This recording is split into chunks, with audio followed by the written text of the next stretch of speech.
વડોદરાના ચંદારાના ડેન્ટલ મ્યુઝિયમમાં અત્યાર સુધીમાં દાંતને લગતી કુલ 8,000થી વધુ વસ્તુઓને સંગ્રહિત કરવામાં આવી છે. અહીં સંગ્રહિત વિવિધ પ્રકારના ટૂથબ્રશ માટે ગિનિસ બુક ઓફ વર્લ્ડ રેકોર્ડમાં વિશ્વના સૌથી મોટા સંગ્રહ તરીકે અને પ્રદર્શન તરીકે નોંધણી કરીને પ્રમાણપત્ર આપવામાં આવ્યું છે. દાંત સાચવવાની કાળજી અને દંત આરોગ્યના પ્રચાર માટે બનાવવામાં આવેલા બાળ મ્યુઝિયમમાં બાળકો માટે AI આધારિત નવી સુવિધાઓ અને એનિમેટ્રિક્સના નવા આકર્ષણો ઊભા કરવામાં આવેલા છે. આ સંગ્રહાલયની શાળાના બાળકો સહિત તમામ મુલાકાતીઓ વિનામૂલ્યે મુલાકાત લઈ શકે છે. અહીં દાંતની સારવાર માટેના જૂના અને નવા સાધનો, સારવાર માટે દર્દીને બેસવાની ખુરશી, પોર્ટલ ટિકિટો, દાંતના એક્સ-રે મશીન, જૂના જમાનાના દાંતથી લઈને આધુનિક ટૂથબ્રશનો સમાવેશ કરવામાં આવ્યો છે. અત્યાર સુધીમાં 40,000 કરતાં વધુ લોકો આ મ્યુઝિયમની મુલાકાત લઈ ચૂક્યા છે. આ પ્રકારનું મ્યુઝિયમ દેશમાં એકમાત્ર વડોદરામાં આવેલું છે, જે ગુજરાત માટે ગૌરવની વાત છે. So India book of record, Asia book of record અને ગિનિસ વર્લ્ડ રેકોર્ડ મળ્યા બાદ આપણે જ્યારે મ્યુઝિયમનું એક્સપાન્શન કરીને આજે લોન્ચ કરીએ છીએ, તો દુનિયાનો પહેલો એનિમેટ્રોનિક ટોક શો દંત સ્વાસ્થ્ય ઉપરનો આપણે બનાવ્યો છે.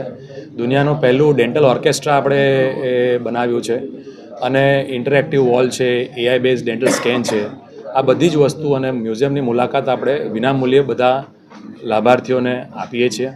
એના માટે ખાલી એક જ કરવાનું છે કે 9408818885 ફોન ઉપર આપણે કોલ કરીને અપોઇન્ટમેન્ટ લેવાની છે અને અપોઇન્ટમેન્ટ બુક કર્યા બાદ આપ લોકો મ્યુઝિયમ જોવા આવી શકો છો. જેમ પપ્પાએ કહ્યું એમ અમારો હેતુ જનજાગૃતિનો છે અને સૌથી વધારેમાં વધારે લોકો વડોદરા શહેરના આ વસ્તુનો લાભ લે એના માટે અમારો આપ સૌને નિમંત્રણ છે.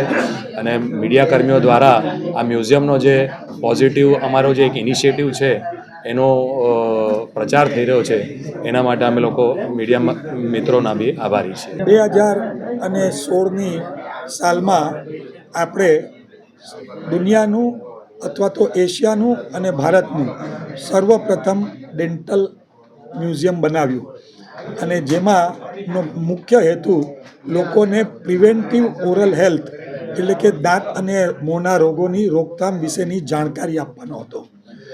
ધીરે ધીરે એ મ્યુઝિયમમાં વસ્તુઓ વધતી ગઈ, આપણે જુદી જુદી ફેસિલિટી આપતા ગયા અને આપણે એમ કરતાં ઇન્ડિયા બુક ઓફ રેકોર્ડ્સમાં આવ્યા. ત્યાર પછી થોડા સમય પછી આપણે એશિયા બુક ઓફ રેકોર્ડ્સમાં આવ્યા.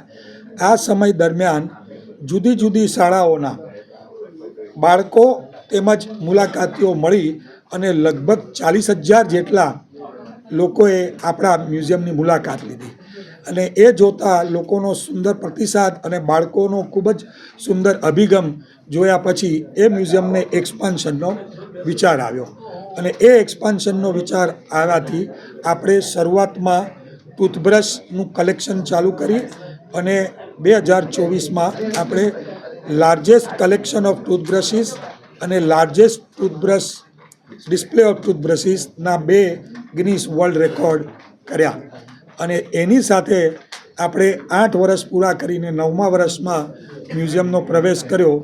એટલે દીકરાએ એ મ્યુઝિયમને એક જુદી રીતથી બાળકોને રસપ્રદ બને એવી બધી વસ્તુઓ ઉમેરી, જેની જાણકારી ડૉક્ટર પ્રણવ